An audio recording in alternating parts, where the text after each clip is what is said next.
అప్పుడే వచ్చాయి water melon. ఎండలు ఎక్కువ ఉన్నాయి కదా బయట. అది సపోటానా? నిన్ననే అడిగారు.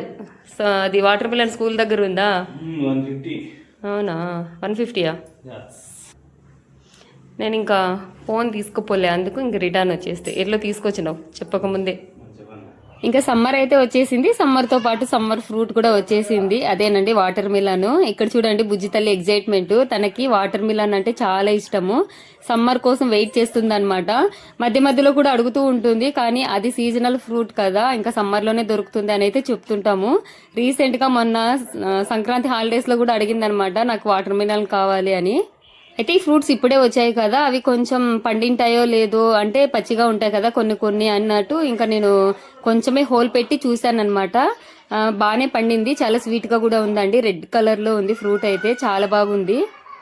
ఏంటక్క ఆ ఫ్రూట్ కట్ చేయడానికి అంతలా కష్టపడుతున్నావు అనుకుంటున్నారా? అదేం లేదండి, ఇంతకుముందు ఒక వీడియోలో పెట్టాను కదా, వేడి ఆయిల్ ఫింగర్ మీద పడింది. సో అందువల్ల కొంచెం వేలు అనేది కొద్దిగా దెబ్బతినింది, గాయం అయిందనమాట.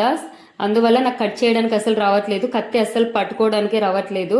అయినా సరే బుజ్జి తల్లి ఇంకా వెయిట్ చేయలేకపోతుంది అనమాట. సో అందుకని తన కోసం ఇంకా ఎలాగో అలాగా కట్ చేసి ఇచ్చాను. ఇంకా ఎలాగో అలాగో ఫ్రూట్స్ అయితే కట్ చేసి ఇచ్చాను. తర్వాత బుజ్జి తల్లి ఫ్రూట్స్ అయితే చాలా హ్యాపీగా తింటుంది. ఏదేమైనా పిల్లల మొహాల్లో హ్యాపీనెస్ చూడగానే మనం పడ్డ కష్టం అంతా ఒక్క క్షణంలో మర్చిపోతాము, అంతే కదా? మీరేమంటారు? ఓకే మరి, బాయ్.